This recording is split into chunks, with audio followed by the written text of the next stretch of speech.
నమస్తే. ఇన్నాళ్ళు నన్ను సపోర్ట్ చేస్తూ, ఎంకరేజ్ చేస్తూ మీ ప్రేమని నాకు అందిస్తున్న ప్రతి ఒక్కరికి కృతజ్ఞతలు.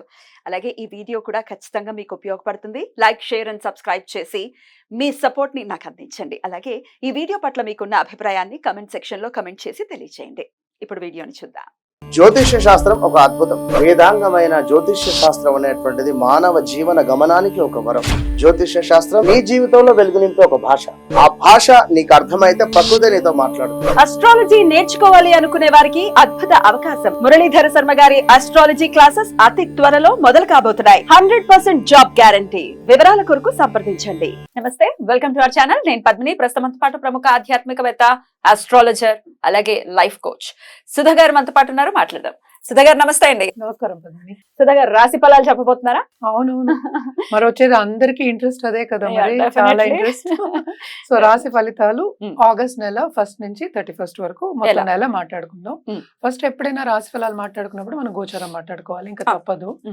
సో మనకి తెలుసు, ఇప్పుడు రాహు ఏమో మనకి మీనంలో ఉన్నారు, ఇప్పుడు మేషంలో ఏమి ప్లానెట్స్ లేవు. మళ్ళీ ఏమో వృషభంలో జూపిటర్, మార్స్. అంటే ఏంటంటే ఈ రాశికి అధిపతి కూడా ఇక్కడ మనకి వృషభంలో ఉన్నారు. మళ్ళా మిథునంలో ఏం లేరు. సన్ ఏమో ఇక్కడ మనకి కర్కాటకంలో ఉన్నారు. సో ఆయన ఏంటంటే దిగుతున్నారు 16th, ఇక్కడ రాసా అందుకనే డేట్ 16th కి దిగుతున్నారు అనమాట సింహానికి. సో ఆ గోచారము మెయిన్ గోచారం మళ్ళాను. ఇంకా ఏంటంటే మనకి సింహంలో మెర్కురీ, వీనస్ ఉన్నారు. మళ్ళీ ఇంకో మోస్ట్ ఇంపార్టెంట్ ఏంటంటే మెర్కురీ రిట్రోగ్రేడ్ అవుతున్నాడు అనమాట 5th ఆగస్ట్ నుంచి, 5th 6th around that time. మళ్ళీ ఆయన రిట్రోగ్రేడ్ అయ్యి కర్కాటకానికి వెళ్తున్నారు ఈ మంత్, అంటే ఆగస్ట్ నెల ఆఖరికి. వక్రగతి ఉంది అండ్ వెళ్ళడం కూడా కర్కాటకానికి వెళ్తున్నారు. అదే. సో నెక్స్ట్ మనకేమో కన్యలో మనకి కేతు ఉన్నారు అనమాట. మనకు ఆల్రెడీ తెలుసు శని రిట్రోగ్రేడ్ అయ్యారు జూన్ 30th నుంచి, అంటే జూలై నుంచి రిట్రోగ్రేషన్ లో ఉన్నారు అనమాట. నవంబర్ 15th వరకు రిట్రోగ్రేషన్. సో ఇవి పరిస్థితి అనమాట, ఇలా ఉంది ఈ పరిస్థితి. ఈ ప్లానెటరీ పొజిషన్ బట్టి మన గోచార రీత్యా మనం మాట్లాడుకోవాలి.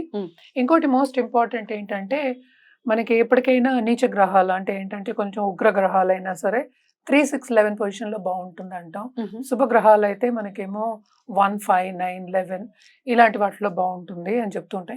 ఎక్కడి నుంచి, మీ రాశి దగ్గర నుంచి గోచార రీత్యగా ఇది జనరల్ గా చెప్పడం అనేది జరుగుతుంది. ఎందుకంటే మనం జూపిటర్ కి చూసుకోవచ్చు, అంటే గురువుకి చూసుకోవచ్చు, శనికి చూసుకోవచ్చు, రాహుకి చూసుకోవచ్చు. మిగతావన్నీ చిన్న గ్రహాలు. చిన్న గ్రహాలు అంటే ఒక నెలకి మారుతూనే ఉంటాయి కదా. సో ఇవన్నీ చూసుకున్నప్పుడు ఏంటి, ఎక్కువ మనం కాన్సన్ట్రేట్ చేసేది మెర్కురీ, వీనస్ అంత కాన్సన్ట్రేట్ చేయము. మిగతా పెద్ద గ్రహాల మీద కాన్సన్ట్రేట్ చేస్తాం. అంటే రాహు, జూపిటర్, మళ్ళా శని.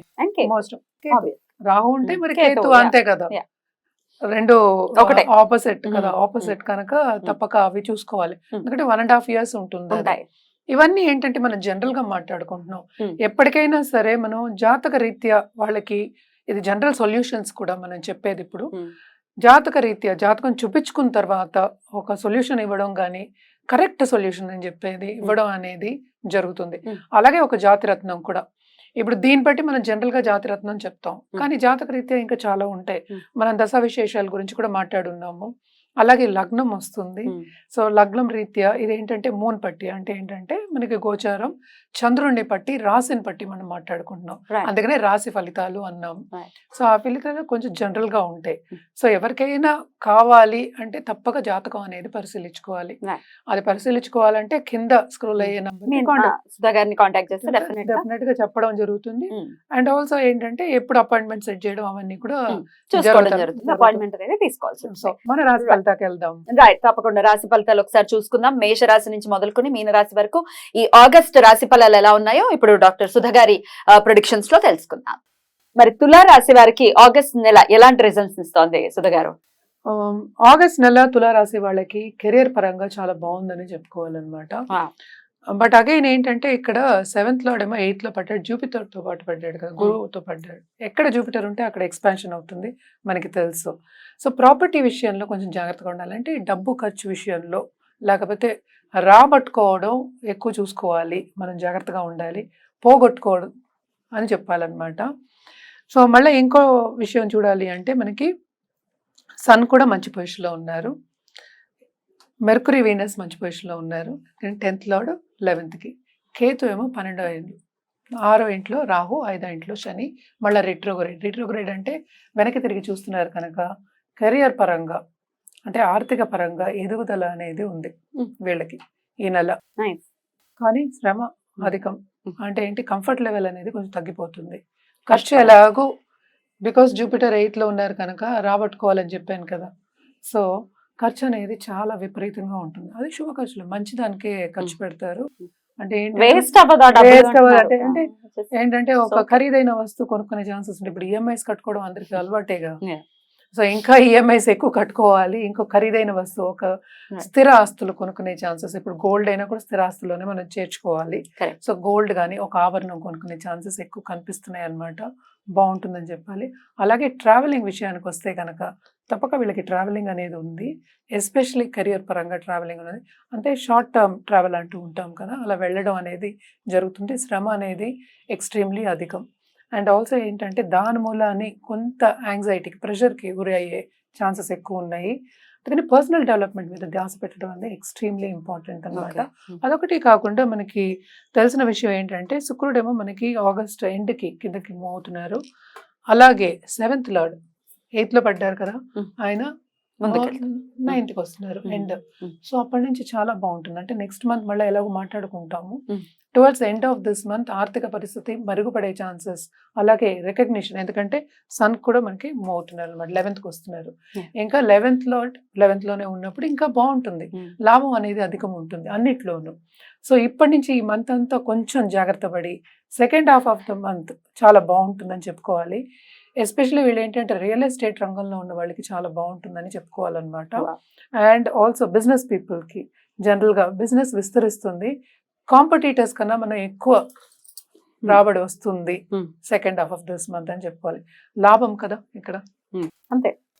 సో ఇక్కడ మళ్ళీ 10th లార్డ్ కూడా ఇక్కడే ఉన్నారు. Hmm. సో 12th కూడా ఉన్నారు అనుకో. సో ఏదో ఒక ఖర్చులు, మంచి ఖర్చులు, శుభ ఖర్చులు అంటాము. అలాగే ఏంటంటే ధార్మిక కార్యక్రమంలో వీళ్ళు ఎలాగో పాల్గొంటారు, ఎంజాయ్ చేస్తారు ఈ మంత్ అనే చెప్పాలన్నమాట. సో మిశ్రమ ఫలితాలనే ఘోషిస్తుంది అని చెప్పుకుంటున్నాం. మరి తులారాశి కాబట్టి దాంపత్య జీవితం ఎలా ఉంటుంది అనుకోవచ్చండి? ఇప్పుడు కొత్తగా పెళ్లి కావాలి, సంబంధాలు చూస్తున్నారు అనుకున్న వాళ్ళందరికీ కొన్ని అడ్డంగాలు తప్పవు, ఆబ్స్టకల్స్. తొందరగా మనకి కావాల్సిన వాళ్ళు దొరకరు అనమాట. సో ఎప్పటి నుంచో వెతుకుతూ ఉన్న వాళ్ళకి కొంచెం ఓరట అనేది కలుగుతుంది, కానీ దొరుకుతుంది ఈ నెల అని చెప్పలేము అనమాట. అంటే మనకి తగ్గ వాళ్ళు రావాలి కదా. సో పెళ్లి చేసుకునే ఛాన్సెస్ ఈ నెల అంత లేవు అని చెప్తున్నాం అనమాట. కొంత గ్యాప్ ఉంటుంది ఈ రాశి వాళ్ళకి, ఎందుకంటే ఆ పొజిషన్స్ అలా ఉన్నాయి మనకి. ఆల్రెడీ పెళ్ళైన వాళ్ళకి కొంచెం విభేదాలు వచ్చే ఛాన్సెస్, ఎడబాటు వచ్చే ఛాన్సెస్ కనిపిస్తున్నాయి. తెలుసు కదా 12th కేతు ఉన్నాడు కదా, తప్పక. అంటే ఏంటి, మనకి 7th లార్డ్ కూడా మనకి 8 లో పడ్డాడు, అది కూడా కుజుడయ్యాడు. సో మనకి తెలుసు అంటే ఏంటంటే మెంటల్ టఫ్నెస్ అనేది అందరికి పెరుగుతుంది. ఇంకా పాజిటివ్ గా చెప్పుకోవాలి అంటే మెంటల్ టఫ్నెస్ పెరుగుతుంది అంటే ఏమవుతుంది, స్టబర్న్ అయిపోతారు. స్టబర్న్ అవ్వడం అంటే ఏంటి, యువతల వాళ్ళని అర్థం చేసుకోరు అనేదే కదా, ఆర్గ్యుమెంట్స్ కి దారితీస్తుంది అని చెప్పడం అన్నమాట. సో అలాగే పరిహారాల విషయానికి వస్తే కనుక తులారాశి వాళ్ళు తప్పక దేవి పూజలు చేయడం మంచిది, దుర్గా చాలీస చదువుకోవడం మంచిది అనమాట. అలాగే కేతు గ్రహం 12వ ఇంట్లో ఉన్నారు కనుక దాంపత్య జీవితం బాగుండాలి, అందరితో సత్సంబంధాలు ఏర్పడాలి అనుకున్న వాళ్ళందరికీ తప్పక గణపతికి పూజ చేయడం అనేది చాలా చాలా మంచిది. ఎందుకంటే ఆబ్స్టికల్స్ ఉంటాయి అని కూడా మనం మాట్లాడుకున్నాం కొన్నింట్లో. అంటే శ్రమాధికము, కొంచెం ముందుకు వెళ్ళడానికి కొంచెం ప్రాబ్లమ్స్ ఉంటాయని మాట్లాడుకున్నాం కనుక తప్పక గణపతికి చేయడం అనేది ఎక్స్ట్రీమ్లీ ఇంపార్టెంట్. అలాగే ఇప్పుడు చీమలకు కానీ లేకపోతే ఇంట్లో ఉన్న ఇన్సెక్ట్స్ కానీ ఏదో ఒక ఆహారం మనం పెడుతూ ఉంటే మంచిది అనమాట. అంటే చీమలకి పెడితే ఏంటంటే తలే కదా ఎక్కువ కనిపిస్తుంది, అందుకని గణపతి దానికి చెప్తూ ఉంటాము. సో ఇవి చేస్తే చాలా మంచిది, ఎక్స్ట్రీమ్లీ గుడ్ అనమాట. పాజిటివ్ దారికి ఏ ప్రాణికి ఆహారం పెట్టడం అనేది మంచిదే. అంతే. మనం అందుకనే కదా ముగ్గు వేసుకున్నప్పుడు కూడా బియ్యం పిండి వేసుకునే వాళ్ళం. ఏంటంటే చాక్ పీసే కదా, గడప దగ్గర రావాలనే కదా మనం పెట్టడం అనేది మన ఇంకల్కేట్ చేసింది మన సాంప్రదాయం. అంతే కదా. అంటే ఇవ్వడం అనేది, ఇచ్చిపుచ్చుకోవడం అనేది జనరల్ గా మనం చేయవలసింది. ఇవన్నీ చేస్తే కూడా చాలా మంచిది, ఎప్పటికైనా పాజిటివ్ ఎఫెక్ట్స్ మనకి వస్తాయి కదా. రైట్ అండి, చాలా బ్యూటిఫుల్ గా ఎక్స్ప్లెయిన్ చేస్తారు. డెఫినెట్ గా చెప్పినటువంటి పరిహారాలని పాటించుకుని కొంచెం జాగ్రత్తగా డీల్ చేయాలి మంత్ అని చెప్తున్నారు కాబట్టి జాగ్రత్తగా పీస్ఫుల్ గా వెళ్ళాలి వీళ్ళకి, తులారాశి వారికి ఆగస్ట్ మంత్ అని మనస్ఫూర్తిగా కోరుకుంటే ఇక నెక్స్ట్ ఎపిసోడ్ లో వృశ్చిక రాశి గురించి మాట్లాడుకుందాం. థ్యాంక్ యూ అండి, నమస్తే. నమస్కారం.